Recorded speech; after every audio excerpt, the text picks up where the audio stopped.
Olá, amigas e amigos, aqui é a Fernanda Barreto, direto de BH, 12º Congresso Brasileiro de Direito das Famílias, o maior congresso de família e sucessões do mundo. É um prazer enorme estar aqui palestrando nesse evento bienal mais uma vez e é muito importante, nesse momento que nós atravessamos no mundo e no Brasil, que a gente debata certas questões relacionadas ao direito das famílias, como, por exemplo, a interlocução entre o direito das famílias e o sistema de direitos humanos. E foi esse o tema que me foi confiado pelo professor Rodrigo da Cunha Pereira, meu amigo muso, o nosso grande fomentador do direito das famílias e sucessões no Brasil, pioneiro, fundador deste instituto. E o professor Rodrigo me convida, então, para falar sobre essa interlocução.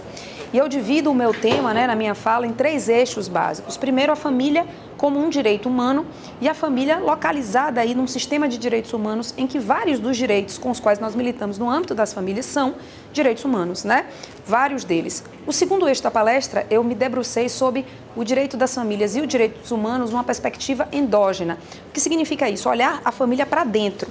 Nesse sentido, eu divido a família como lugar de formação das pessoas. O Rodrigo, por exemplo, pontua que Freud, Lacan, posteriormente, Lévi-Strauss, traziam a ideia da família como lugar de formação e estrutura psíquica onde cada um tem uma função. Nesse sentido, a função da família é primordialmente formar as pessoas. Então, quando a gente visualiza alguém homofóbico, racista, transfóbico, dentre outros temas, a gente precisa lembrar que essa pessoa foi gestada, em regra, ela foi criada e formada numa família. Então, a família é esse primeiro vetor de introdução de direitos e de noções socioculturais no indivíduo. Quanto mais uma família educa para a diversidade, para a pluralidade, para o respeito, mais eficaz é um sistema como um todo, porque cada pessoa é que é responsável pela implementação e pelo respeito aos direitos humanos no seu âmbito de atuação, na sua vida, nas suas relações interpessoais, nas suas relações de trabalho, etc. Além disso, infelizmente, a gente precisa raciocinar que boa parte das violações aos direitos humanos acontece no âmbito do direito das famílias. Abusos intrafamiliares são um exemplo contundente disso. Infelizmente, a maior parte dos casos de violência sexual acontecido no Brasil é acontecido no âmbito das relações familiares. Pais, padrastos, avós, pessoas da rede de relações e de proteção da criança, aqueles que supostamente deveriam guardá-la, acabam sendo os violadores dos seus direitos à integridade física e sexual. Além disso, no locus do direito das famílias, a gente precisa lembrar do feminicídio, a gente precisa lembrar da transfobia. As pessoas trans costumam dizer que elas ficam órfãs, muitas vezes, de mãe e pai, quando revelam a sua diversidade de gênero, de identidade de gênero. Isso é muito triste. Muitos casos de homofobia praticados no âmbito da própria família, etc. E, por último, eu conduzi a plateia para uma perspectiva exógena do direito das famílias e os direitos humanos.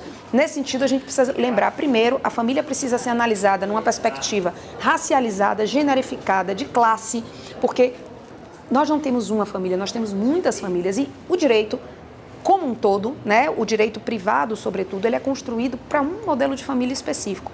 A gente vem tentando superar isso com o advento da Constituição, isso vai ficando mais distante, mas ainda assim, nós temos muitos desafios que não são compartilhados por todas as famílias. Então, como eu pontuei para a plateia, os desafios que uma mãe, por exemplo, branca de classe média enfrenta são muito diferentes dos desafios que enfrenta uma mãe negra da favela, favelada, uma mulher de baixa renda.